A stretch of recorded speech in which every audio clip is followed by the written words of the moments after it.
Hello, everybody. Hi, Danny. Hi, Christian. Hi, Geeta. Hi, Kenneth. Kenny. Hi, Juan. Hi, Astrid. Hi, Farouk. Hey, social dancer. Loving the hair. It's been cooperating, surprisingly, thankfully. Hi, Jihan. Hi, Salam. Hello from New Jersey. Thank you. Hi, Kardashim. Merhaba. Merhaba, Hazal. Welcome, everybody, to another live chat, monthly live chat. This is number 9, actually, which is pretty amazing that we've been doing it for this long, and it's been so insightful and productive and interactive and all of that good stuff. Couple of things, actually. There's one thing I'd like to ask. I'm curious how I should label this. Like, I was calling it live chat, but I feel like that's too obvious and boring, right? Then there used to be an Ask Magna thing that I used to do before, a long time ago, before YouTube lives and all of that stuff, where I'd go into forums and put like a little Ask Magna topic, start that, and then whatever people wanted to ask, they could ask me, and then I would do my best to answer them whenever I had a chance to go log back in.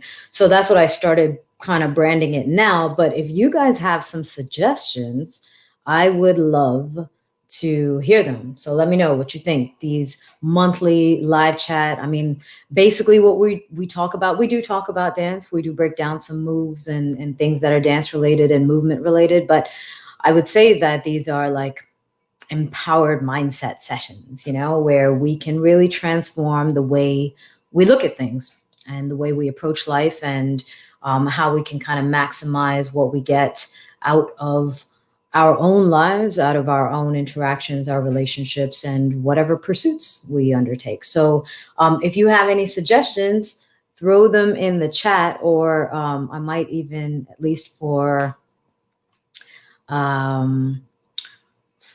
Instagram, this chat ends up disappearing, so I never really know what the hell was said in chat. But yeah, maybe I'll put a little post and ask you guys to throw that in there. Hi, Soma. I've got your question written here. I'm going to try. Hopefully we can get to it today. Hi, Virginia from Ireland. Hi, Israel from Mexico. Hi, Rockin' Hedgehog. Sorry you have to run, but glad to see you. Say hi. Hi, Gregory, Plamena, Abik from India.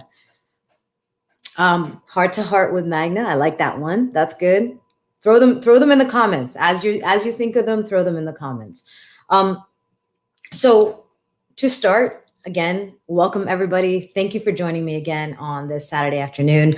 I am always looking forward to these live chats. I'm always stressed out about these live chats. I don't know why, because it's not like I have a problem talking, right? I think you all know that.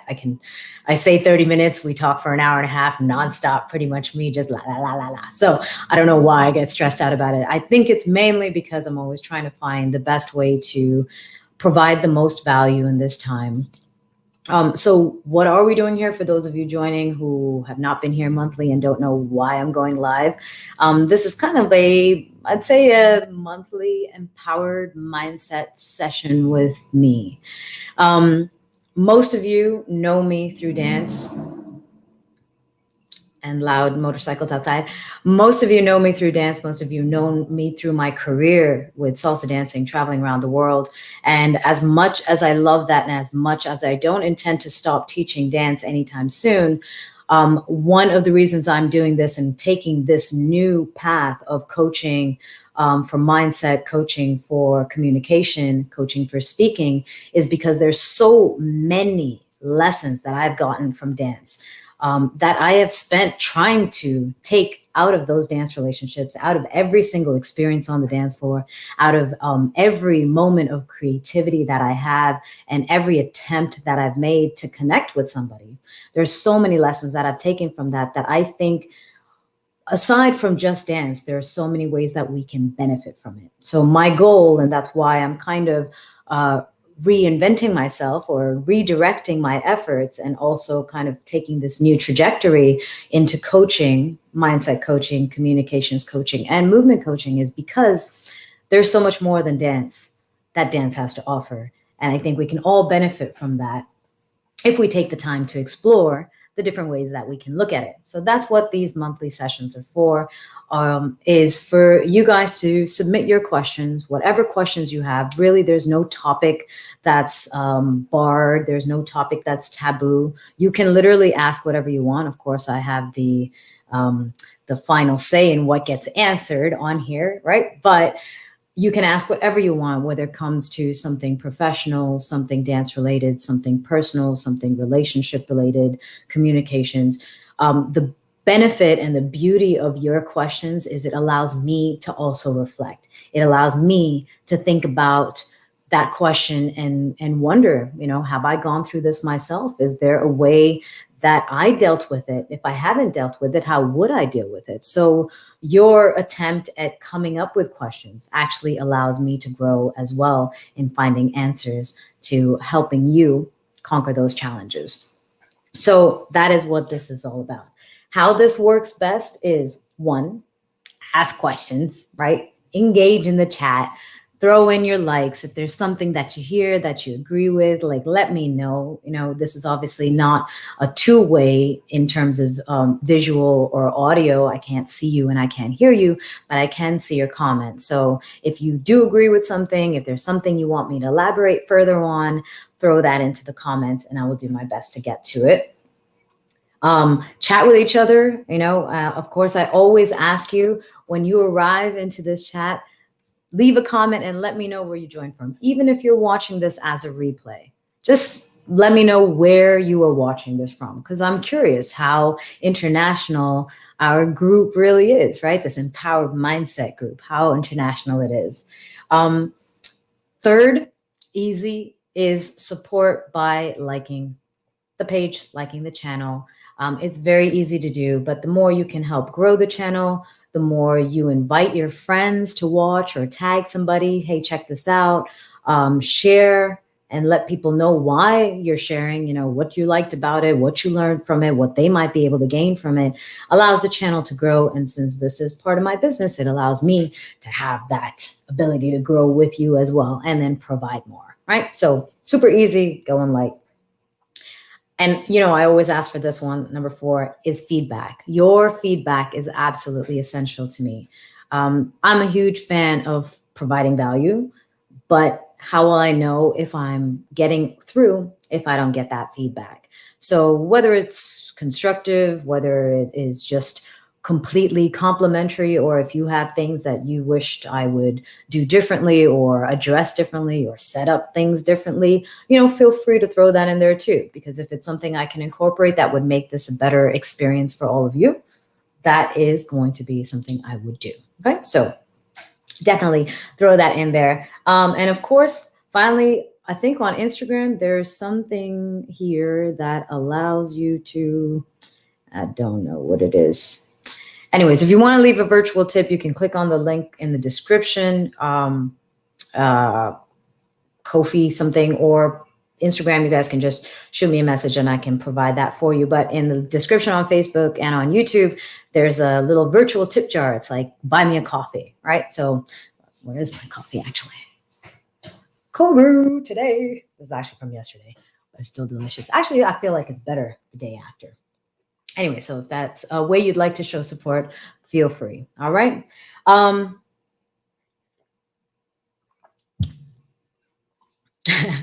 Danny's already got nice questions in here. I'm going to get to that in a second. I'm going to start with an easy question I got actually on Instagram. And I'm sure I can answer this question in a very simple one-word answer, but there's actually a lot more involved in it that I'm going to address as well. Juan had asked me, what year did I start dancing? I'm curious if anyone here knows what year I started dancing. Actually, you know what? I'll answer the question without saying the year. I would love to see who knows when I started dancing, what year I started dancing, all right? Remember, don't forget, when you pop in here, tell me where you're from, okay? Okay. And then I'm going to go into see what all of everyone's suggestions are for what we should call this monthly session. So throw that in your comments as well. So one of the things about the year that I started dancing that I would say is more important than how long I've been dancing is the community within which I got a chance to start. And I never really noticed the importance of this until I started traveling and I started to experience other people's communities. And specifically, when I moved to the US, when I moved to New York and New Jersey, the community here is much bigger, much more diverse, I guess, in a way, much more international in terms of the kind of traffic that you get going through these big cities compared to Toronto, which is where I started. And I realized that community is a huge factor in not only how much you start to enjoy continuing that hobby, continuing that passion, continuing to grow and learn, but also how you develop as a person within that passion. So, for example, in Toronto, when I started over there, the group of people that I was dancing with were from all different backgrounds. We had Asian people, white people, Latinos, Black, Indians, like myself, and a few others. We had someone from everywhere. It was like United Nations in our Toronto salsa scene. And the beauty of that was that there was really no one there were a few, and it did exist, but there was really no one who put a claim to the dance. There was no one who was like, well, this is our culture, this is our dance, we're the only ones who dance it, so all of you outsiders need to, step away or do it the way we do it. And if you're not going to do it the way we do it, get the hell out of the way. We didn't really have that because of the internationalness and the diversity of the dancers that were already in the community. So everyone was kind of bringing their own flavor to it, and everyone was very accepting of it.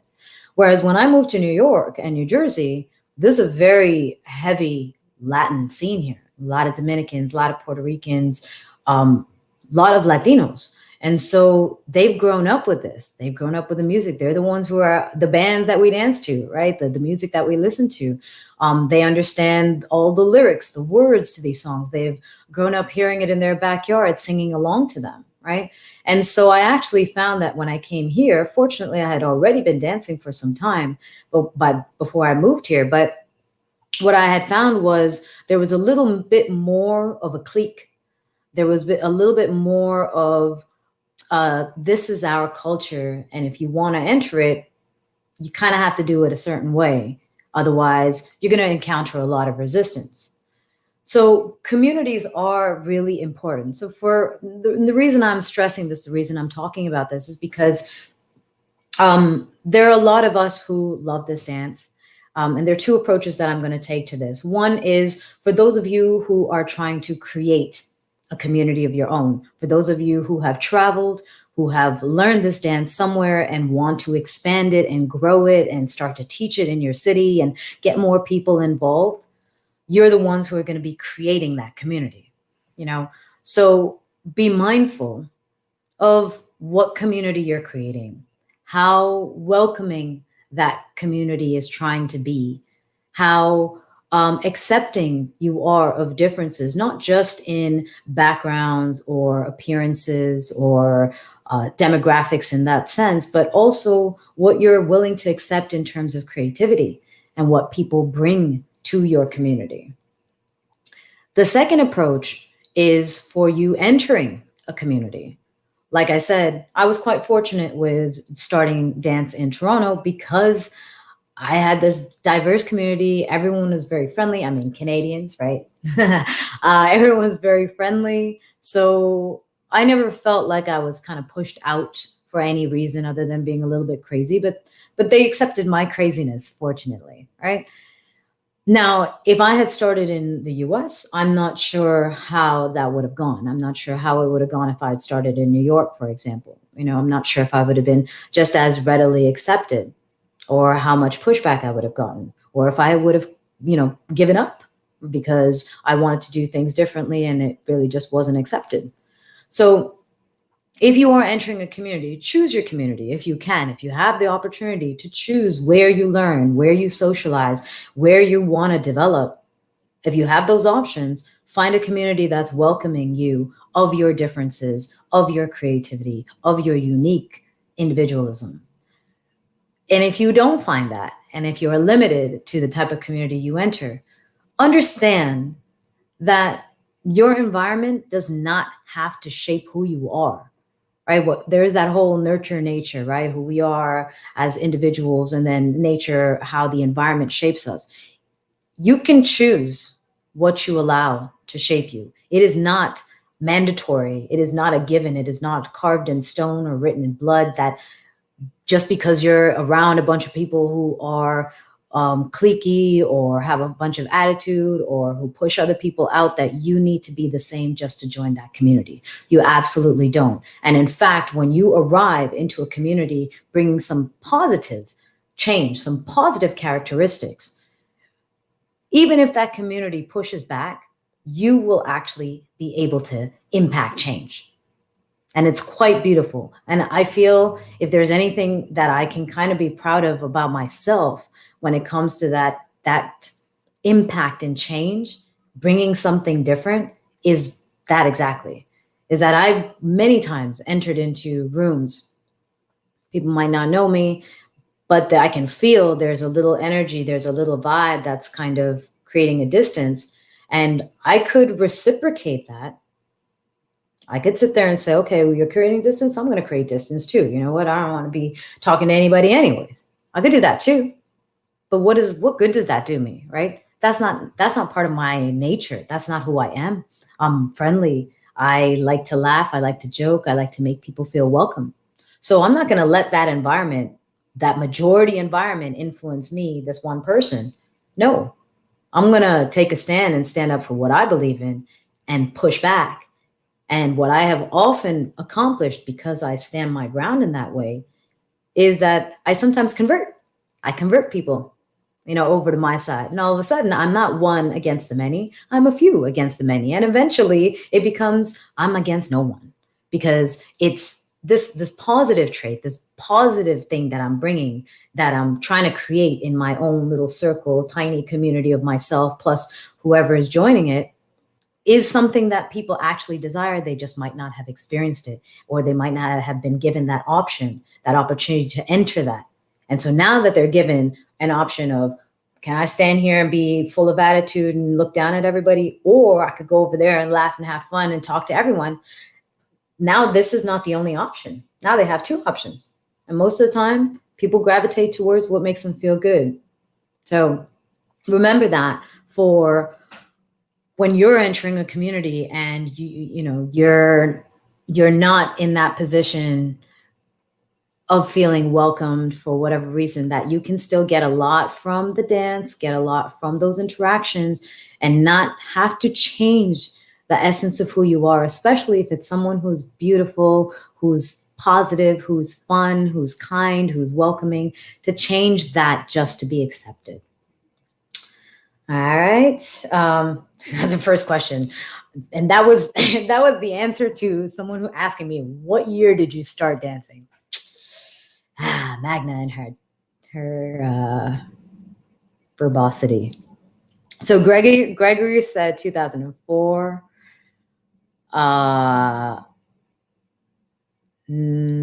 Okay. Only got one guess over here in 2004. Astrid gave a nice example for 1-to-1 with Magna. I like that. Someone in the house. Noelia from Argentina. Someone said, we love to hear you talk. I appreciate that. Okay. What's this one of a dance part? Astrid, there's a question you asked about the spine of the dance that I'm not entirely sure I understand. So if you could rephrase that and send it back, that would be awesome. Okay, so apparently Isabel said 2000. Boom. Wade said 99 on a bus. Well, no, Wade, I didn't really start then. I started in like 2000, proper, really. A 99 I'll give you guys a Wade and Isabel kind of tied here. So that was when I started. That was a community I was a part of. And even my community in Toronto has changed quite a bit since I started dancing. I am glad that I started when I started. I think I got the best of everything in that period, even though the style of dance wasn't as advanced as it was in other places. All right, saying a couple of hellos here to everybody. Again, if you are just joining, let me know where you're from. Let me know if this is your first time joining, if this is a repeat visit. Carl said, eres genial bailando, haces tus travesuras y te lo disfrutas. Yes, thank you. I appreciate that. I have a lot of fun when I dance, and it's fun to watch. Baha said, hey, Magna, I missed your food. Do you remember? Oh, was that the chicken that I made? Stuffed chicken. It was like mint something. I can't remember. Don't remember now. Soma's from Kolkata, India. Soma says, hi, everyone. Tak Polimeraz is from Ankara, Turkey, one of my favorite countries. I had been to Ankara too and loved it there. Over the border in Queens, Esquilino. Real life question, coffee or tea? Oh, he got real deep with that one, eh, Juan? I really like espresso. I like the small cups, but I've gotten into cold brews. I don't think this is technically a cold brew because I just made coffee and put it in the fridge. I don't think that's how you make cold brew, but it's delicious. And I love tea. I have a lot of teas. I've gotten a lot of teas as gifts actually from people who have harvest their own tea leaves. So I love tea because there's like different aromas to it. I hope that answers your question. James in the house, Richie in the house. Hi, Ahmed. Hi, Shorty. Africans in the house. Yes, Richie. All right. Gustavo from Argentina is here. Yeah, please let me know where you guys are from because this is one aspect of it that I really absolutely love is seeing all the different locations that everyone is joining from. I got here in Facebook, Nestor, all the way from Sydney, Australia. Hi, Nestor. Gerard from Ireland. Danny again from Belgium. Alex from Brazil. Christian said, funny, Insta and YouTube are mirrored, by the way. YouTube is way more enjoyable to watch. I'm so happy you said that because, again, like I said, I think I might just change it just to YouTube. But whatever. Okay, wait, Isabel. Break. Okay. So as always, and I love this. I really should arrive with one question and then just take questions from all of you because I have arrived with 5 things that I decided I would answer that I had received. And I've already gotten a couple of great questions in Facebook, as well as on Instagram from Astrid, from Isabel, from Danny that I am going to address momentarily. Coffee all day from this side. Cool. All right. Also, I forgot to mention, let me just show that because I did spend some time working on these design stuff. I know you guys can't see this on Instagram, but let me just put it up here. For those of you who had asked a lot of dance specific questions, if you want more information on that, especially in a way that I can break it down, because for these live chats, I'm not really getting up and moving and demonstrating anything. This is kind of more me really being a little lazy here, sitting down and just talking the whole time, right? With my coffee. So if you do want a breakdown of anything, especially spins related, footwork, or even just strengthening exercises, please check out my website. It's my name, magnagopal.com, or you can go directly to the learning platform, which is learn.magnagopal.com. There are a bunch of new courses. I am adding something new every 2 weeks or so. The replays from last year, we did a lot of intensives, deep dives into specific topics. So if you really want that breakdown, and of course, like with the live class replays, the best thing about that, I would say, is the same animation that I have when I talk to you guys here, when I get excited about things, is the same way I teach when I'm doing a live class. I get very excited about the content, about the possibilities, about the creativity, about the tools that I'm going to empower you with so you can start being creative.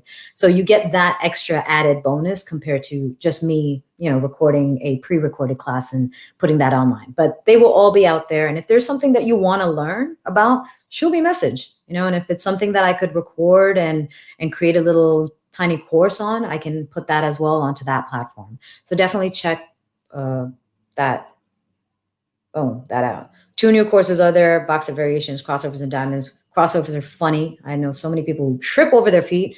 I had a friend who did it religiously, insisted on doing them anyways. So all that technique is broken down. So if you want live class information, check it out. learn.magnagopal.com. Cool. All right. So let me get to some of the questions here. I'm going to start over here a little bit more. Yes for positivity. Thank you, Soma. Debraj from Calcutta. Salsa Game of Thrones. Don't let the cliques keep you from enjoying the dance or the music. Hey. Being past, present, is there anyone you see as an icon that you look up to and why? Okay, so let me start over on Instagram. I will come back over here momentarily. Okay. Rob Rob. As being that you're a salsa icon, past, present, or in between, is there anyone that you see as an icon that you look up to and why? I have received this question a couple of times, and the way I tend to answer it is it really depends on your goals. At the end of the day, who you look up to and who you aspire to be like depends on what is important to you, what you put value into. And so for me, for the longest time, it has always been being a good follower, right? When it comes to dance, it was always about being as good of a follower as possible, being good at spins, being fast at footwork and all of this stuff. So my goal was connection. And it was hard for me to really pay attention to different people because I didn't find a lot of people connected well with a lot of other people. They connected really well with certain people, and then almost the connection was almost non-existent with others. And so I realized that for me to develop that skill, I needed to pay attention to my partners. And so I just focused excessively on the moment. I kind of was inspired by the moment, and that's what I paid attention to versus individuals per se. Now there are a lot of people, who are doing great stuff. There are a lot of dancers out there who, have built excellent businesses that I can take, little pieces from and say, oh, maybe I can adapt that and apply that to my own business. But for the most part right now, as I told you guys in the very beginning, is my goal is not so much with the dance. I feel like I have done a lot for dance and there's still a lot more I can do. But my goal is to take all of these immensely important and insightful lessons that a simple 5-minute experience with a stranger can give me and share that with the rest of the world, share that with students, educators, business people in business, people who are employers, employees, leaders, speakers.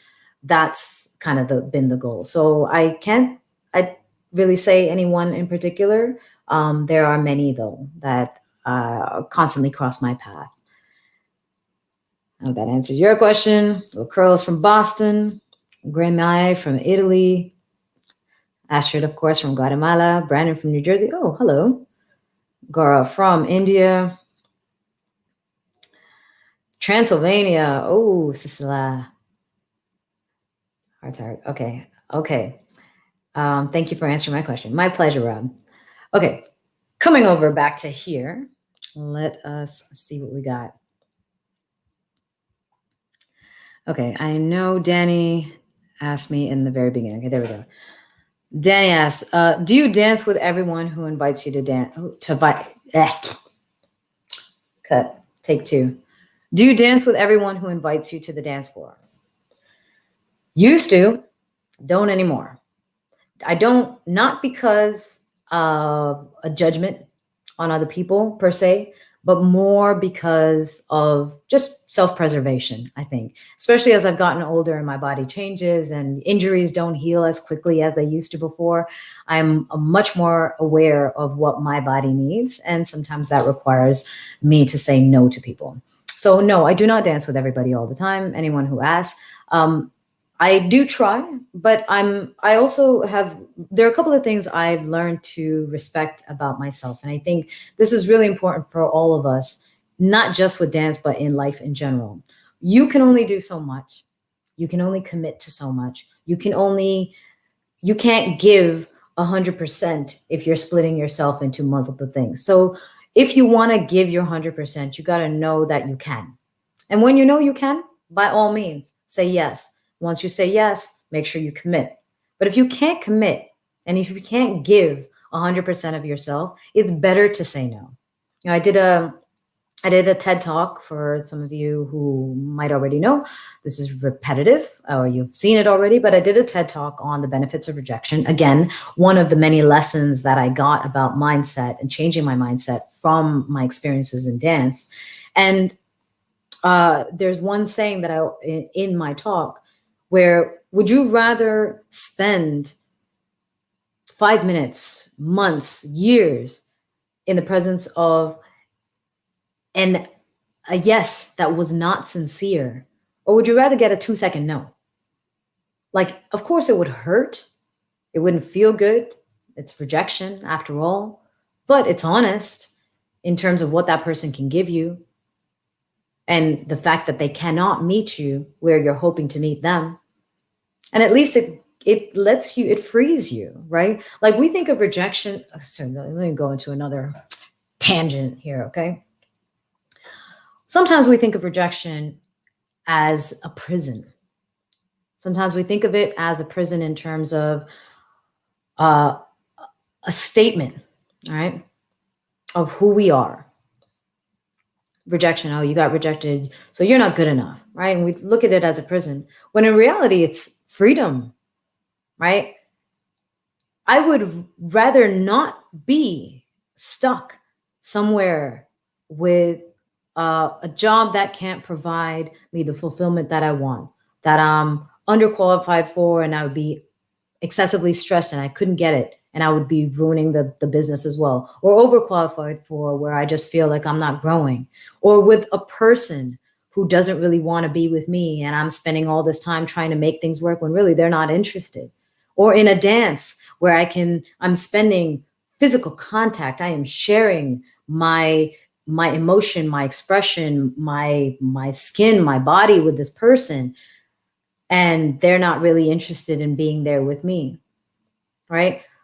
That's the prison, in my opinion. That's the real prison. That's where you're stuck. I don't want to be there. I'd rather the freedom. I'd rather that tiny painful no, not interested, no, not right now, or no, never, right? Whatever.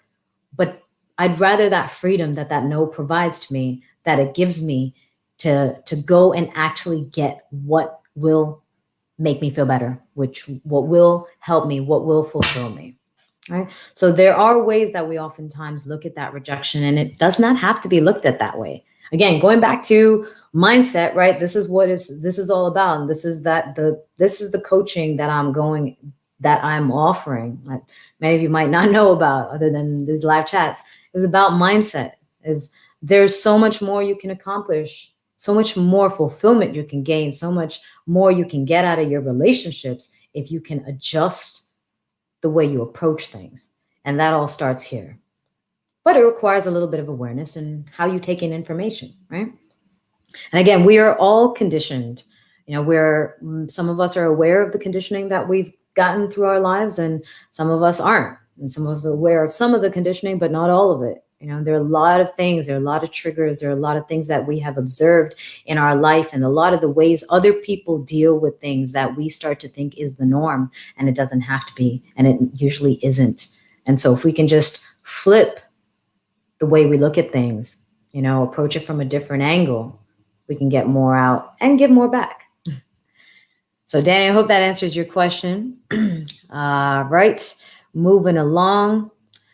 Continue to tell me where you're from if you're joining now. I see some people joining kind of now. I just said that. Gregory asked a really good question. Do you think gatekeeping exists in general in the salsa world still? Gatekeeping, I'm assuming you are referring to what I was talking about before with communities. I think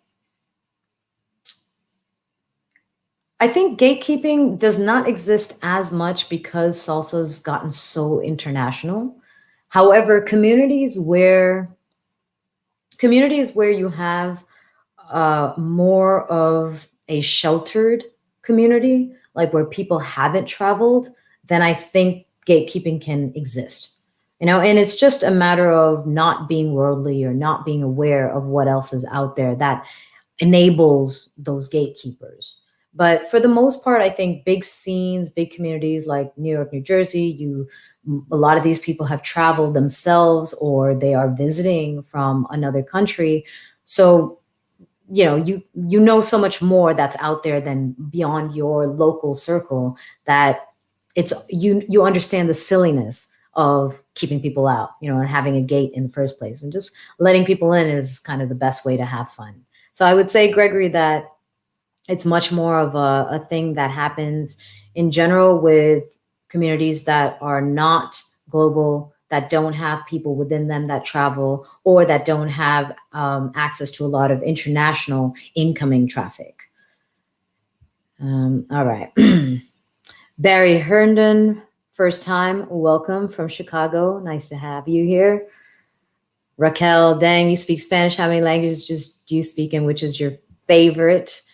I would English. I hope I speak that well enough. I like to think I like to think I do. Spanish, I'm pretty decent with. I get a little bit shy with Spanish and with French, but Spanish, I feel like if you drop me into a Spanish speaking country, give me a week and I'll be fine. I'll remember all my words and all of that stuff. French is another one of those things, but I probably need maybe 2 or 3 weeks before things come back to me. Turkish is a language that I absolutely love. I wanted to move to Turkey, so for a long time I tried to learn it. But again, practice makes it much more easy to understand and to remember things, and I wasn't really doing that. So I was just kind of reading. I do understand the grammar and the way things are structured, but not that fluent in it. I can say hi. That's actually one thing I tend to do whenever I travel, is I always try to learn how to say hello, how to say thank you, and how to say please in any language that that they speak locally wherever I'm going. Because I think it shows a little respect. And again, I'm in their world, right? I'm in their city, their country. The least I could do is learn something where I'm trying to connect with them on their level, versus just showing up and saying, hey, this is me, you need to deal with me. Right? Wade, touch some nerves there. I'm curious what you're talking about. All right, I'm going through here. Astrid said, in the TED Talk was the first time I heard you speak. Oh, was that before I went to Guatemala? I'm curious. Mez Memoir said, so true. Okay, Coffee Karma Cafe also said, so true, Elizabeth. Which language do I find challenging to write? James asked. None of the ones I mentioned, because they all kind of have the same alphabet that we use. I don't really know any other language like Hindi or even Russian, where you have different characters. So can't really answer that. Isabel asked a great follow-up to what I was mentioning before. And Soma, this might actually relate to the question you had asked. I was going to address it later, but I might be able to tie those two in. So Soma, if you're still here, let me know hi that you're here, because this one's for you as well. So Isabel asked, what made you push and break barriers in the salsa scene, knowing what you know about breaking into a cultural salsa environment where a lot of cultures grew up with the music? Actually, this is almost going into the original topic of the authentic expression in the face of judgment and criticism from the people around us. So what made me push and break barriers? It wasn't intentional. I didn't go into it to salsa, to this community, to break barriers, to push the edges or anything like that. the truth is, I really love the dance. And my approach to the things I love and the things I appreciate and the things that provide me joy is to improve it, to see if it can be improved, to see if I can gain more from it. And then ultimately to see if I can take what I've gained and give it back so that someone else can also experience that extra level of fulfillment and extra level of enjoyment like I do. And so dance obviously took on that same trajectory. I entered into salsa. I really loved the dance. I didn't know what I was doing at first. So the first step was learning the rules, right? Understanding what is the timing, what's the basic, what's this music, how do I hold somebody, what are these cues that I'm getting? So I paid attention to that. And then I got good at that one thing that I really wanted to do, which was follow anyone that I danced with. Got really good at that. Then it came to, I'm hearing so many other things in the music I want to play with. How do I play with all this stuff?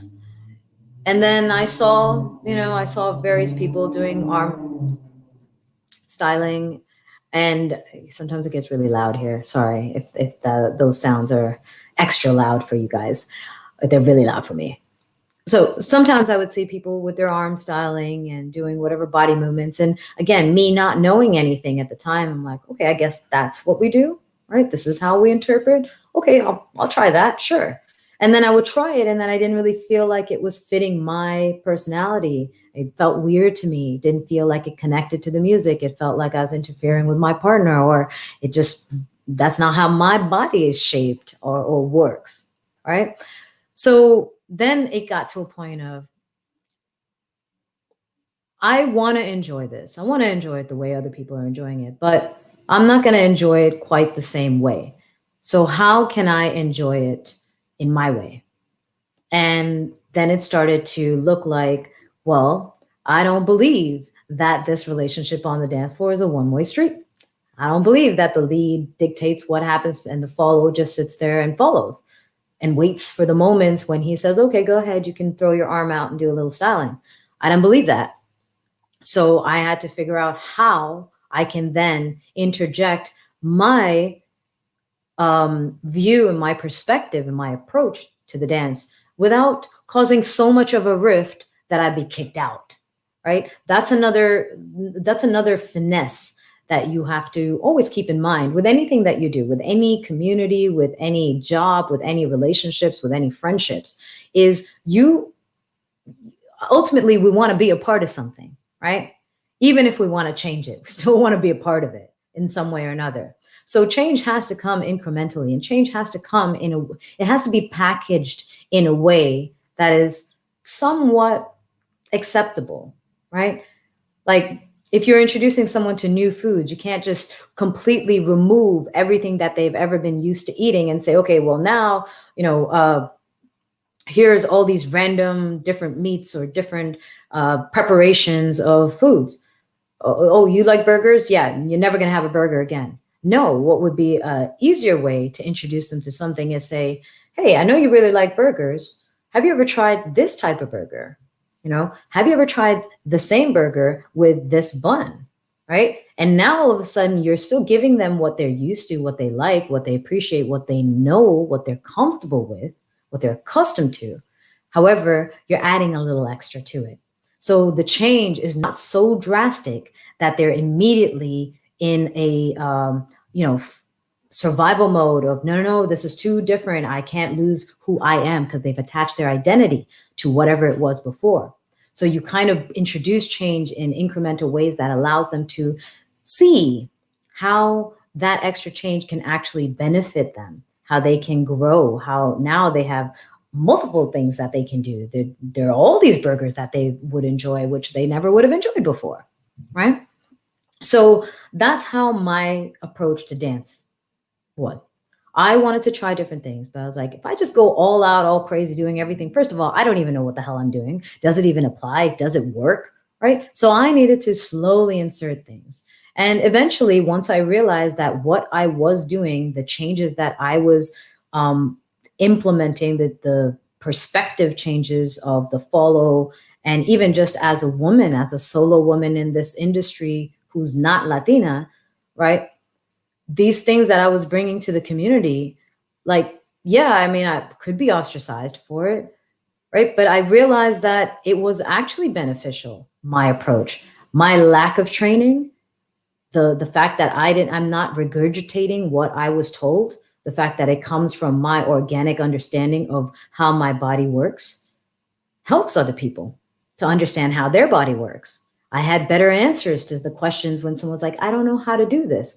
I didn't have the, well, just do this again. No, I actually had, oh, okay, well, try this. And they're like, oh, I never thought of it that way, right? Or, I really want to have fun with my partner, but I only know how to, like, they only let me go for shines. And I was like, well, look, you can also have fun with your partner as a follow within the dance. Here are some ways to do that, right? And so once I realized that what I wanted to do myself actually provided benefit and growth and a freedom of expression and increased creativity to other people, then I stuck it out more. And yeah, I did get pushback. Like I've always said, I still get pushback, but I'm okay with that because I know I'm providing value. And maybe it's not for everybody, but not everyone is my audience. I've also learned that. And so some of this is kind of in your direction. This is just going to lead into another question that I had gotten from someone, which was, sorry, before I get into that, Isabel, I hope that answered your question. If you have a follow-up to that, feel free to throw that in, but also let me know if I did answer your question. And then I'll get back to, you said that's powerful. I don't even know what part. I really wish these were like time-stamped. I know you guys get that delay, right?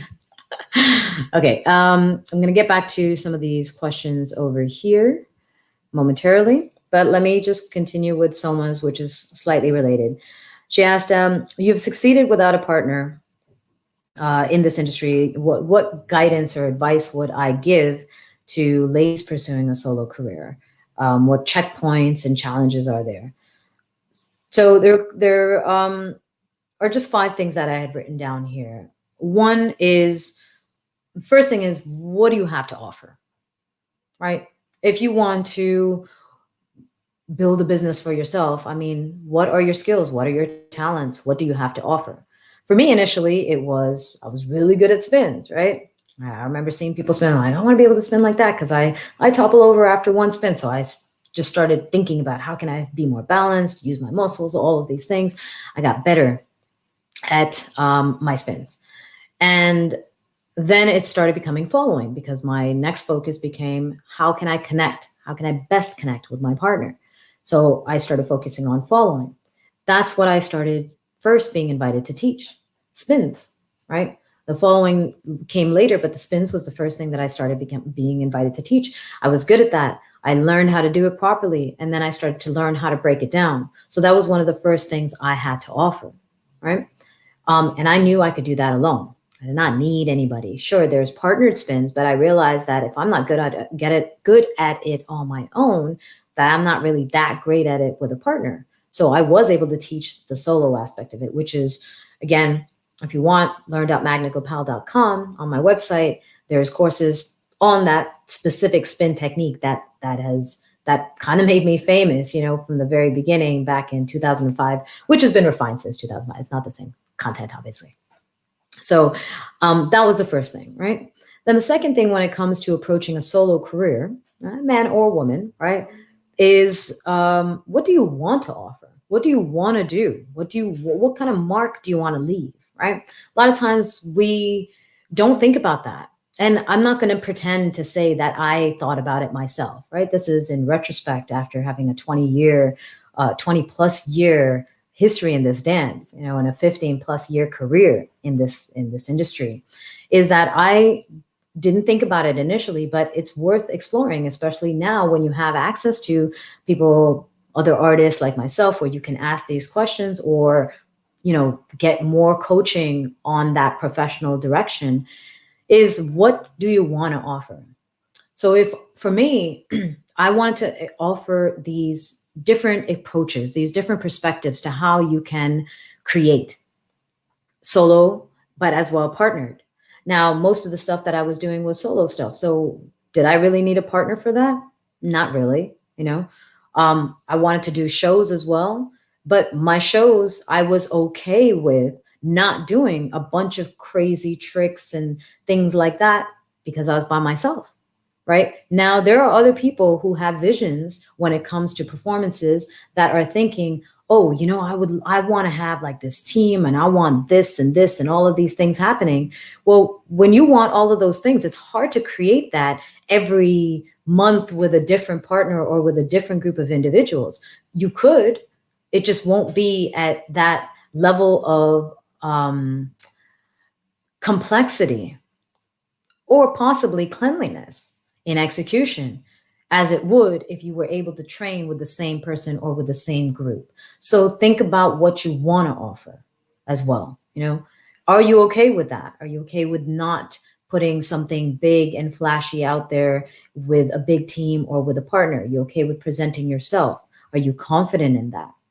And then when it comes to teaching, how much do you feel you can offer on your own without a partner at hand? Can you pick up someone randomly from the audience of students to assist you in a class? Or do you need someone who you can set up your classes with beforehand? If you need the latter, then a partnership is probably a little bit easier of a route so that you can have effective classes and give good classes and give good content. And ultimately, again, it's about providing value, right? And the one thing I've also learned through dance is that there is value.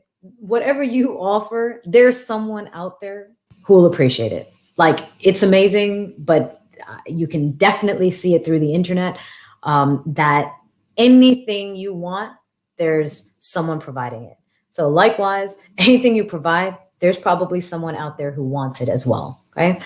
Which means that you just need to be a little bit more mindful of what you want to offer and decide on the audience and how many people you are looking to try and please, how many people you think are in that audience. But as a solo female, there are some things that you have to say, well, I'm going to not do that because I want to build my career on my own. I really wanted to do a lot of different things as a dancer, as a female, in terms of how I was teaching. And there were a lot of instructors out there, fantastic instructors, fantastic male dancers, but mentally we did not line up. What our approach to the dance was not the same. Sure, I could dance well with them, but when it came to teaching something, when I would say, okay, ladies, you should be able to do this, and guys, blah, blah, blah, blah, blah. And then the lead's like, no, I wouldn't teach that. So they're not on board. Right? So then it was a matter of, all right, do I get on board with this lead to be able to teach things and suppress all the ideas that I have?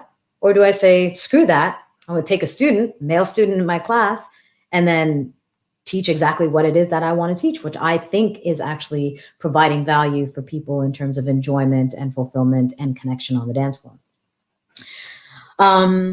So that's the providing value part of it. Then there's one other element, and this one's probably a little bit more related to something, unfortunately, that women have to deal with, right?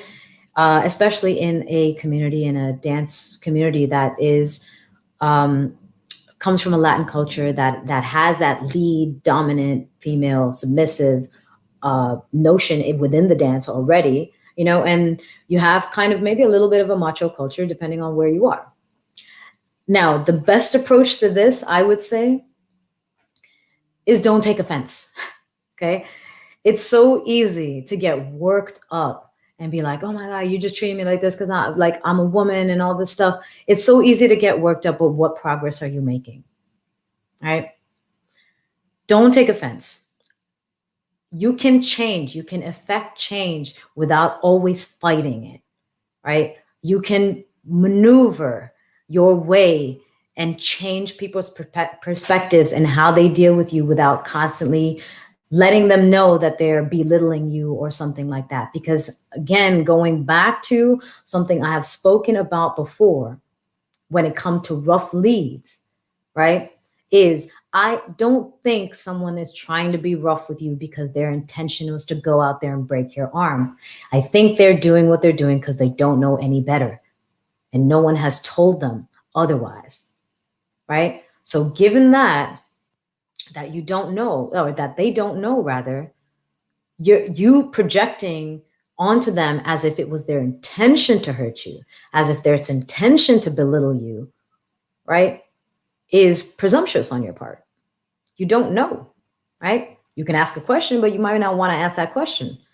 So instead of fighting back as if you are already certain of their intention, why not take offense, stand your ground, know your value, and assert that in a professional, diplomatic, eloquent way. I will tell you, Soma, Isabel, when I started, there were organizers who were like, oh, but you don't have a partner, so like it's hard to hire you. I'm like, why do I need a partner? Did you not just see my workshop? I taught that by myself. There's 300, 400 people in there. What would a partner do for that workshop? Stand next to me and do the same thing that I'm doing? What good would that do? What good would it do to you to pay extra to bring that person to stand there and do nothing, right? So I didn't present it that way. I just said, I appreciate that, but I don't have a partner. My workshops, I can teach them entirely on my own. I do not need a male lead for teaching these workshops. If that's not what you're looking for your event, no problem. Maybe we can work together in the future, right? I'm not offended. I'm not making this personal. I understand that you have a certain way you want to run your event, and actually you can have that. You could say, for my events, everyone has to be in a couple, right? It's only couples that teach. There's no single leads or followers that are going to be teaching classes on their own. To each his own, right? Go ahead, do you. That's not me, and I'm not going to be participating in your event because of that. But that's okay if that's your approach, if that's what you think this dance should be. You're entitled to that, right? Just as I'm entitled to feel empowered as a woman, empowered in my own skin, and empowered in what I have to offer, the value I bring, and demanding something for it, right? So that would be like the last little point in terms of some of the challenges, that we experience as women, some of the challenges that we experience as beginners, right? Not beginners, but newcomers into the scene of professional travel and event bookings, right? There are always going to be people who look at you a certain way, and instead of taking offense and fighting a battle that's not worth fighting because they don't even know they're fighting you, right? Instead of wasting that time, think about what you're there for. You're there to get booked. This event isn't booking you. Stop wasting your time there. Go look for someone who will respect what you have to offer and how you offer it and will pay you for it. Okay, wow. We do 2 questions today. Already at an hour. My goodness. Okay. Hydrate. Thank you, Wade. Wade is my amazing human. He sits here on my shoulder, sits in class as a student, in my fitness classes, and participates in everything and always has my best interest. And I really appreciate that. So I'm going to hydrate with coffee. It's a diuretic. Whatever. Amazing how seriously, I'm very surprised. Every time, always surprised by how do you talk, Magna, for so long without a break? I swear I'm not like this when I'm in person. Like if you know me in person, when we're having a conversation, I promise I'm a good follow. I listen. But here, I just see the comments and I don't want to completely interrupt what I'm saying, and I don't see anybody else talking. So I'm just like, la, la, la, la. All right. A couple of things, actually, because I just mentioned weight. Those of you who don't know, I do QFit. So it originated from quarantine fitness, be at the very beginning of quarantine, the pandemic. We're stuck at home, and I refuse to get out of shape because my body is my temple, my body is my vessel. Right? This is how I allow this to work at its best. And how I can do all the things that I want to do physically, you know, within dance and sports and all that stuff. So QFit, those were the origins of QFit. QFit, I have been doing it at live private sessions for the past 13 months, actually. Wow, over a year. But I'm excited to let you guys know that I will soon be offering QFit on demand. So on my learning platform, again, I would recommend everybody here learn.magnagopal.com. You do not have to buy anything if you don't want to, but create an account and I will notify you anytime there are any new offerings. And actually, speaking of which, I totally forgot about this part. You know how I always ask you guys for feedback, and I have a feedback form. Let me throw that up here. Where is it? Where is it? Where is it? Boom. Right? magnapal.com/feedback, right? I have a feedback form for the live chats. I always ask you guys to complete this form, even if you've done one in the past, because each live is different, right? We talk about different topics. Hopefully I'm wearing something different in each live too, right?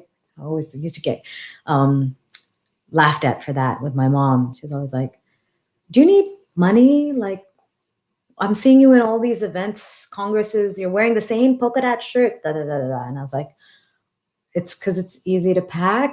And then I realized, all right, I need to kind of rotate something else into my my wardrobe. But anyways, I know I say it all the time, please complete this feedback form. But for those of you who complete the feedback form for this session, magnagopal.com. If you go to the contact section, you'll see the feedback form there. So even if you don't remember the link that I'm telling you, just go there. I got a discount code for you for any of the on-demand courses on that learning platform that I was just referring to. So whether it's the stretch and strength with the yoga, the fitness, or whether it's any of the on-demand courses for dance, there's spin technique we were talking about, there's footwork, there's a lot of content already on there. So I do have a code for any of you who complete that form in detail. Okay, so keep that in mind. All right, magnagopal.com/feedback. Okay, moving on. I have seen, I think she can. I don't even know what you're referring to, Juan. All right, I need to scroll through some of these comments on Instagram. A lot of people were chatting. I am sorry that I might have literally just passed through a lot of the comments as I was talking. Give me a second, folks. Actually, you know what? What happened to I only got like one suggestion here in Facebook and YouTube about these monthly chats. How are we going to call them? So tell me. Also, before I go over to Instagram, let me just say hi to some people here. Elizabeth is on Instagram and over here. Hi, Bruno from Portugal.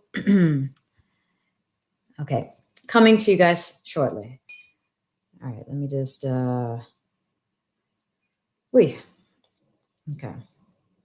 Forgive me, Instagram, you're gonna just see me swipe because I need to be able to address these questions at a later point when I have a chance to go through them in more detail. All right. See, this is what I kind of miss doing when I am in these chats, is because I don't actually end up scrolling through all the comments because I just keep on talking about something and then boom, it's gone. And then we close the live and then all the chat messages disappear. Damn it. Did anyone hear that? That was my belly. I think I need to eat after this. I can see the comments, Eric. I'm sorry. I might have to actually go through these comments and answer some of you guys in my IG stories at some point. Soma, thank you very much. I appreciate it. Okay. All right. Questions on Instagram. Astrid. Let's see. When I tried to ask what are the parts of a perfect dance, other dancers that.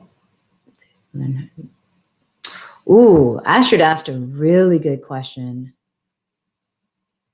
Okay, I'm gonna answer this other question first from Danny, which was, did you teach yourself musicality or where did you go? Musicality to me is connecting, right? Music for me is another individual. I look at it almost as a person, except someone who is of less importance than my partner, right? So when I'm dancing, my partner is of prime importance. That's the person I'm trying to connect with as best as I can. The music is secondary.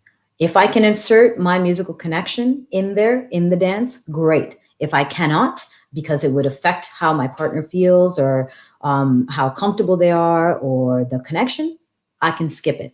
But the reason I connect with the music the way I connect with it is because I treat it as a person. So how do we react when we're having conversations with people, right?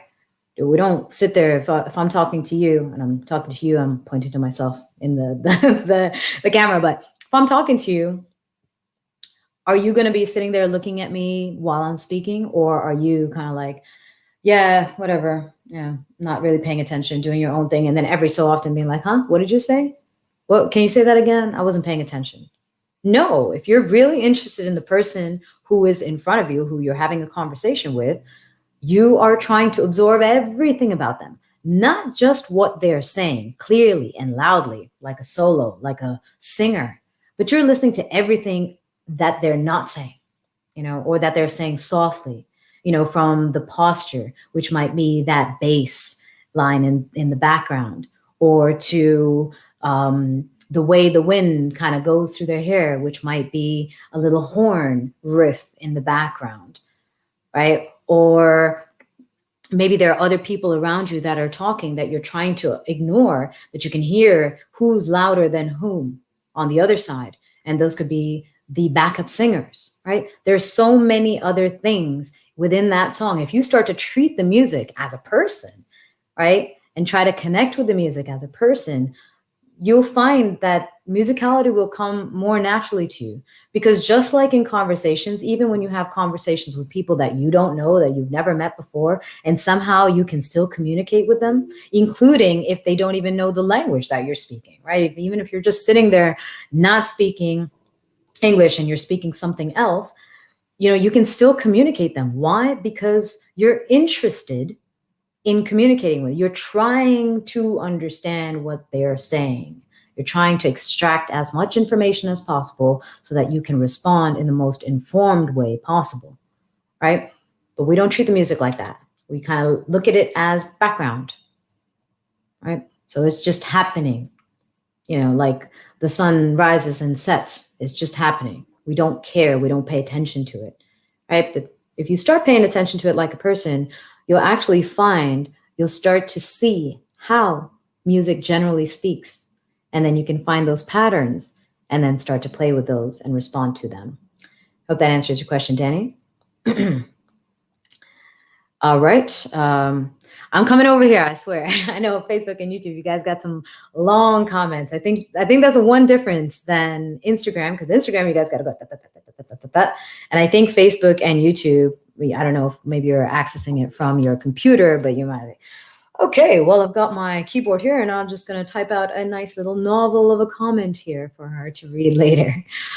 So I'm going to answer one more question here. Oops, nope, sorry. My apologies. I lost that.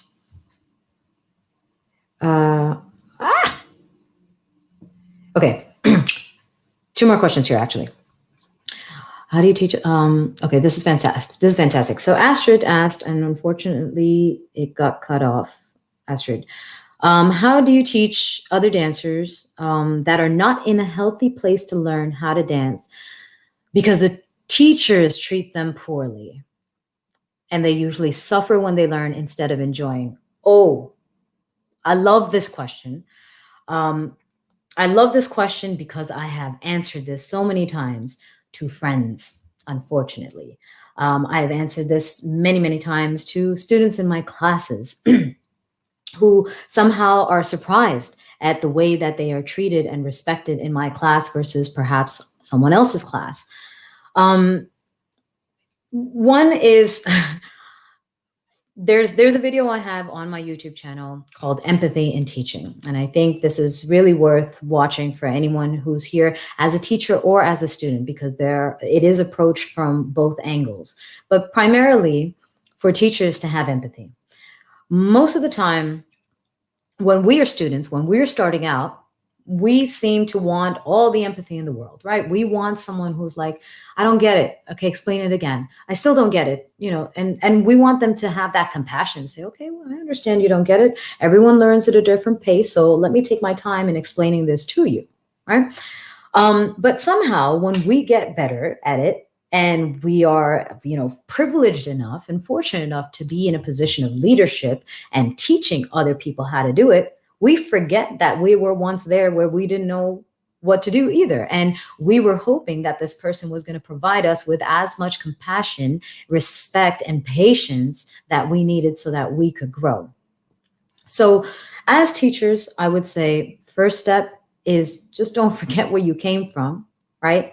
And two, understand that however you learned, whether it was traditionally through classes from somebody else, right? So you were able to pick up their style of teaching and their method and their terminology, or even if you learned like I did, just going out there and learning and trial and error, basically.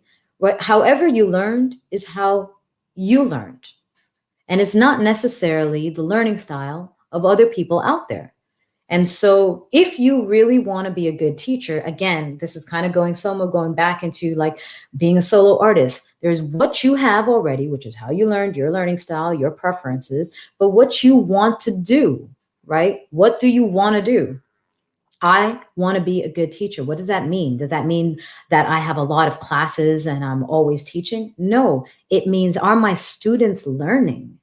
That's the definition of a good teacher. Are my students learning? So if my students are learning because I am breaking things down in the way that I'm used to, then what I need to do is take a moment and find another way to approach that same material, right? That is the approach of the teacher, of making this a safer, more fun learning environment for a student. As a student, how do you teach dancers? You have an option as a student to hopefully, not always the case, but most communities have multiple people you can learn from. So you have an option sometimes to take classes elsewhere. So if you feel like your environment, your learning environment, the teacher that you are learning from is too harsh or not providing things in a way that's explained in detail, you don't understand things, or they demean you or belittle you or whatever those things, see if you can find somebody else. That's probably the easiest path, right? Is get out of that toxic relationship and find a better one, more healthy relationship where you can truly grow without suffering so much, right? Now, if you don't have those options, because not every community is as robust and diverse and full of classes like New York, New Jersey, right? If you don't have that in a smaller community, then what do? Then you need to be able to disconnect, right? You need to be able to disconnect in what you're trying to take from that moment and what is being given to you. Because oftentimes what we want to take from a moment is not everything that's being given to us, right? So a teacher might be sitting there breaking down the basics to you. That's what you want to learn. You want to learn the basics. You want to learn the timing. You want to learn the dance. But in the process, they're also giving you attitude. They are giving you disrespect. They are talking down. Their tone of voice is bad. Their body language is bad. They're giving you all of these things, but that's not what you're there for. So you might just need to focus and start to narrowly focus on what you want to get out of that relationship, out of that moment, out of that environment, and do your best to push out the other things that are being given to you. Right? I hope that answered your question, Astrid. And then I just do want to answer. Juan said, I know it's a norm for men to go looking for women and ask them to dance. Will it ever be normalized for more women to look and ask men to dance? And would it be okay if some, unfortunately, so Instagram has a problem with long comments because they cut them off. I don't know what you were going to continue with, Juan, but will it ever be normalized for more women to look? Now, this is interesting too. Again, our environments shape our view of the world, right? I am getting a question from a friend of mine who's Latino, who lives here in the New York, New Jersey area, who's a great dancer. So, of course, he's already in high demand whenever he goes out anywhere. But he still feels like it's the norm here, at least in this community. Again, there's that culture, right? Of, oh, well, men are supposed to ask women to dance. But there are other cities, I don't remember where it was. I think it might have been Finland or Oslo, cities, countries rather. Their dance communities, women were very aggressive in asking men to dance. You know, they grew up differently. Right? It's just a different environment for them. And they didn't have the influence of the Latin culture where there's that kind of almost viewed as chivalry, as a man asking the woman to dance. They don't have that over there. Their culture has chivalry in different ways, right? And so asking someone to dance was not a matter of the man asking a woman. The matter was, do I want to dance? I want to dance before someone else wants to dance. So I'm going to be the first one asking then, right? So it is kind of normalized actually in other places in the world.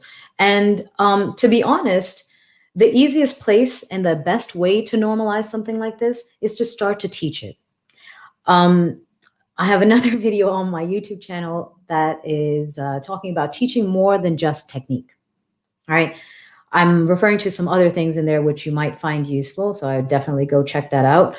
But the idea is that as teachers, as instructors, you know, we sit there and say, okay, what am I teaching? Oh, I'm teaching a dance class. Okay, I'm teaching partner work. I am teaching shines. I'm teaching certain movements. But reality, like I said before, for the student who has kind of a negative student-teacher relationship, don't take everything they're giving you.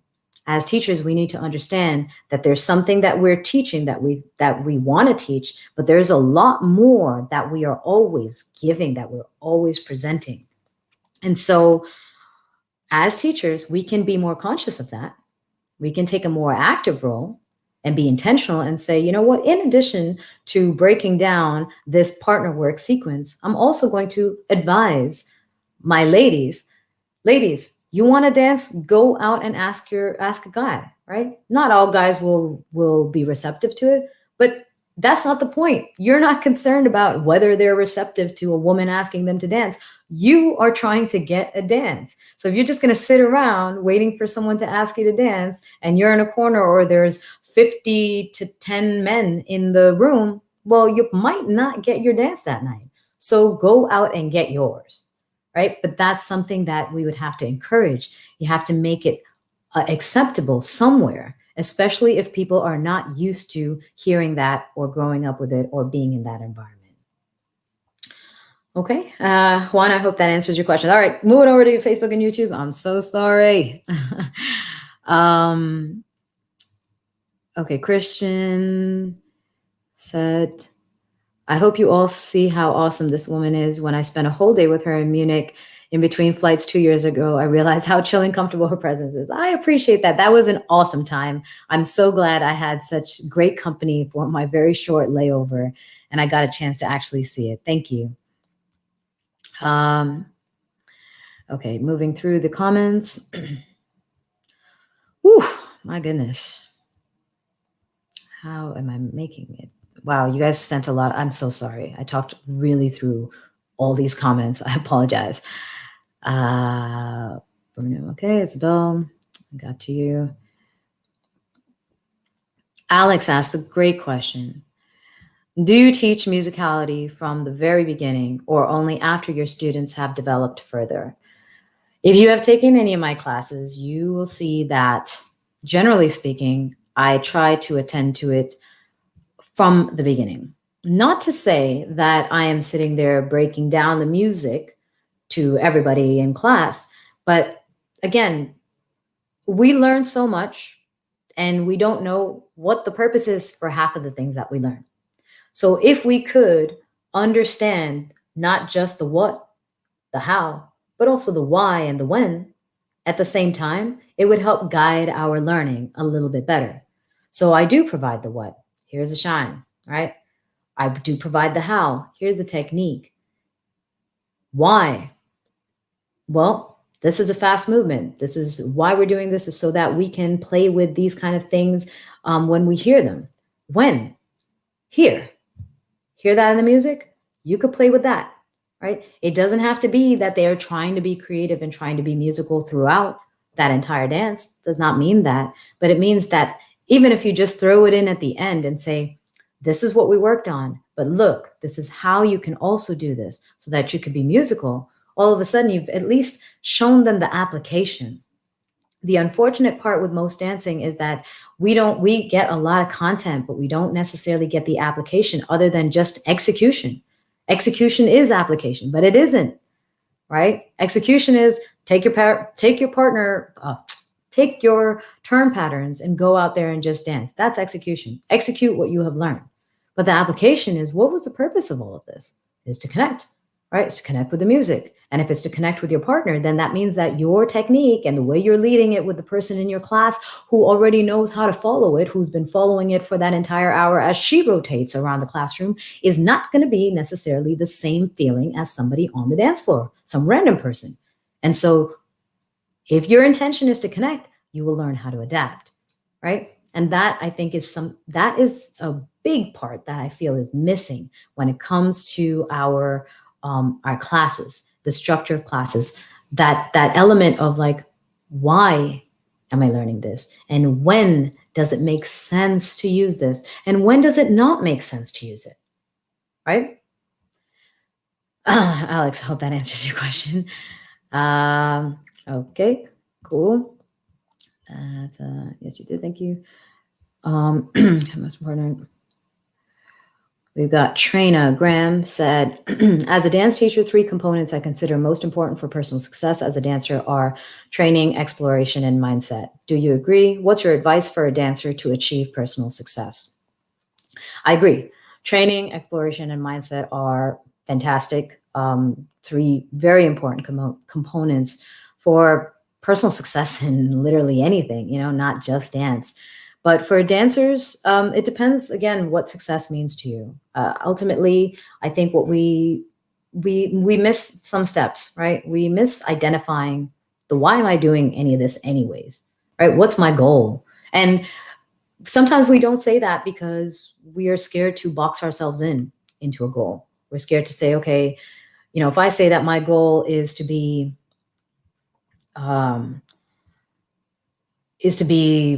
a performer.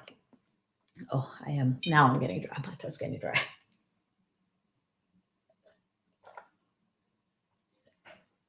That means, Magna, you should look at the time. Because usually once we get to that hour and a half mark, then I'm like, I don't know how long I'm going to be able to go. But to answer your question, before I break out into tears from a scratchy throat, is that it depends on your goals. The first thing that we want to do in any situation is to identify, like, what is our goal? And that can be a shifting goalpost. Your goal is not fixed. You can approach it and say, my first goal is going to be able to dance with anybody. That was mine, right? My first goal was I want to be able to follow anyone and everyone. As a result of having that goal, I did become a better follower. And I got to benefit from a lot of other things, like getting better at spins, because that was something that a lot of the leads used to do. And so being a good follow meant being able to follow a lead when he was giving multiple spins. So that was my personal success as a dancer, as a social dancer, right? That was one of my goals. And I felt that my application of how I approached it and how I trained it and what I focused on allowed me to achieve that success in that personal goal. Then it came to teaching. When it came to teaching, what was my goal, right? My goal was to make sure my students understood. And so I adapted my teaching and adapted the way I spoke about things and broke things down so that my students could understand. And that was success in that department. When it came to performing, what do I want to present on stage, right? I want to try different things. I don't want to have the same show in a different costume to a different song. I want different types of shows. I don't care if it's very different, like not comfortable for me to do, or that I would never do it again. I just want to try different things. So that's a personal success of mine, whether it's a success to somebody else who says, oh, she did a really good show like this, and the next show wasn't as good. She should have just, continued with this stuff. Maybe to them it's not success, but to me, I got to explore many different types of movement and explore my boundaries, the edges of fear for me, right? That's a personal success. So defining your goals makes a difference in what you actually feel you've accomplished in your life as well. Whether it's personal, whether it's passion, or whether it's something professional. Again, please, I'm going to throw this back in there. Feedback form. magnagopal.com, contact section, or /feedback. You can go there as well. There are feedback forms there for the live chat. Bonus, incentivizing you to fill out this form because, again, I like your feedback. I want to know these questions. If you asked a question today and I was not able to answer it, I do apologize. I cannot believe we've already gone an hour and a half. I'm still going to try and adjust one more over here. But that's a good place to throw them in because that will help me guide, perhaps the topic or the agenda for the next live chat. So be as detailed as possible. Also, for coaching, this is mindset training. This is developing your mindset in a way to address the challenges in our lives. That is what I am here for. As a dance teacher, I was here to help my students grow, to help them be better dancers. As a dance teacher, I was there to help them explore their creativity, to get out of the box, but at the same time to build stronger connections on the dance floor.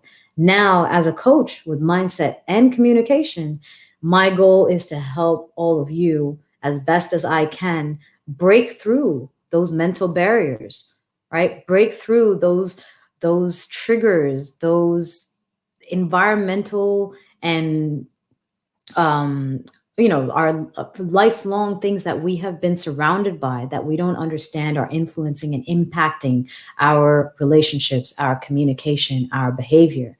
Break through those things, at the very least, become more aware of them so that you can see where and if you need change, right? That's my goal. So if there is something more that you would like to explore, especially if it's more of a personal issue versus something you want to be doing live on Instagram and YouTube and Facebook, we can always set up something. If you're interested in that, you can reach out to me. Again, my website or any of my social media platforms, I can provide you more information on coaching there. And again, on demand, if you are interested in just learning on your own, there's plenty of classes out there and more to be added. Check out learn.magnagopal.com and you will just create an account there. Any courses, on-demand courses, will always be updated and uploaded there. So you'll always be notified and in the loop for that. Okay. And remember, if you finish that feedback form, I'll give you a discount code for that platform. Okay. Last thing, and then I'm going to go and address one more question over here is, please, very simple ways to support are hit subscribe, especially go to my YouTube channel. That is where all of this content resides, all right? And that's where all new content resides. Of course, dance videos as well, right? But that's where I'm always putting up these empowered mindset videos, these clips, these live chats. All of that resides over there. If you find value in any of this, right? I know a lot of you have been saying, yes, that was great. That was so important. I never thought about it that way. Thank you. I appreciate your engagement. Of course, as always, I appreciate your engagement. But another way to show your support is to hit like, comment on the video, any video that you happen to watch on my channel, subscribe, and then share it, right? But share it with your own words, right? Social proof is one of the most beautiful things, and the ways we connect with other people, right? And it's also not just the way we connect with people, but the way we can help our friends in our community, right? We see something that provided value to us. If we just share it, we're like, oh yeah, they didn't really put any effort. They just hit that button. But if we say, hey, I got this, and this out of it, all of a sudden someone is like, you know what? I was thinking about that too. I don't quite understand that. I'm going to go check it out. Right? Versus a random link. How often do we click on random links, right? Even when we see oh, I know that person. We don't click on them. We often click on things that have a personalized touch. So that's something that you can bring to the people in your network, in your community, your friends list, that also benefits me and benefits our relationship, because then I have more things that I can share with all of you, more things I can share with more people. And ultimately, if you benefited from it, why not have more people benefiting from it, right? So don't forget to subscribe. If you're on the YouTube channel, just click below, subscribe, turn on your notifications, leave a comment, like, share it with your friends, right? And of course, for YouTube and Facebook, you got that link. If you want to virtual tip me, you can buy me a coffee. I think that's what it's called. Coffee. I want to say Kofi. I mean, it looks like Kofi Annan. His name was not Kofi Annan, so maybe they should have spelled it differently. Anyways, let me just go through one more over here.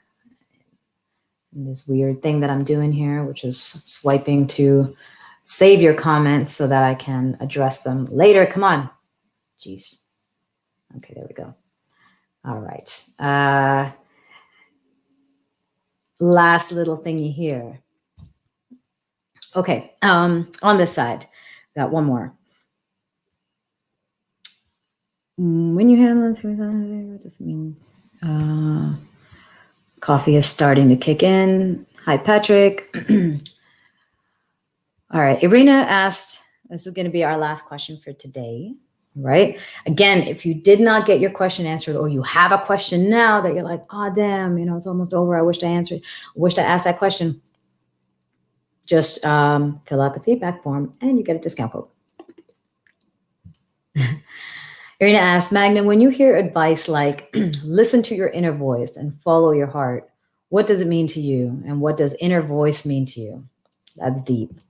Maybe I shouldn't have picked that question. I should have probably picked a question that's like, what's your favorite color? Although I'm pretty certain I could talk about that for a long time too, right? Juan, yes, I did answer your question. The replay will be on YouTube, so you can check it out. I answered it in quite a lot of detail as well. So Irina's question with regards to this inner voice, when people tell you, listen to your inner voice or listen to your heart, what does that mean? What does your inner voice mean? Irina, actually, okay, I swear, we're going to end this after this question, okay? We're way over this time than usual. Usually I'm done before an hour and a half, and we're going over an hour and a half.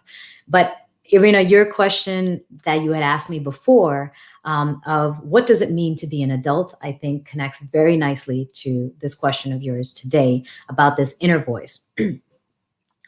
Our inner voice, I feel, tends to be a little bit more stifled, perhaps more judged, a little bit more fearful as we get older. And the reason that tends to happen is because, again, we get a lot of external influence, a lot of external opinions and judgments and whatnot that start to affect the way we think we should express, because it's not the way society does, right? So we hesitate. We're much more hesitant. This actually ties into what I was talking about, authentic expression as well, right? My idea of what it means to be an adult is to have that maturity, to gain the experience, to take the knowledge and all of that you have so that you can live your life like a child, right? What does it mean to live your life like a child? Express yourself authentically, right? You don't see kids that are as concerned about, oh, I wonder what someone's going to think about the way I dress. I mean, I've got one of my friends, her daughter, she is so eclectic, right? She puts on her Tinkerbell skirt with jogging pants and one sandal and one sneaker and big star sunglasses and a hat and, a little sash, right? She doesn't care. That's what she wants. That's what she likes. That's what she feels good in today, and the world be damned, right? That is that fearlessness that we have as children, right? That we go out and we do whatever we want. We are curious about things. We want to explore. We want to grow. We want to try something. And when we fail and when we get hurt and we got a scar, yeah, maybe we'll stop. Maybe we'll cry. But most likely we'll get back up and we'll do it again. And we'll figure it out. You know, we make friends much more easily. We can talk to people. Maybe we're shy, but if someone comes and talks to us, we're more likely to like, okay, and we'll talk back, right? But and at the same time, the other element is we have this vivid imagination, this creativity that allows us, when we don't have our friends around, to sit there by ourselves in our rooms and make up an entire world, a scenario of or an adventure that we can go on. Right? We're able to do all of these things as kids, and somehow we lose that ability as we get older, unfortunately. And so I would say what it means to be an adult is using everything in your life and building it so that you create a safe space for that child to come back out. Whether that is a emotionally stable place for you to be, whether it's the experiences that you have gotten through life, through travels, through relationships, whether that's a financially safe space so that you don't feel like you're stressing about bills or stressing about anything else, that allows you to be creative and try new things, right? Whatever that is, that's what I think it means to be an adult. And likewise, that inner voice is that little kid, right? That kid grows, that kid has more experience now, but instead of using all of those experiences to box them in, the idea is that we try and free them, right? And one of the best ways I would say is to, again, reflect as much as possible. We don't reflect as much as I think we could or should.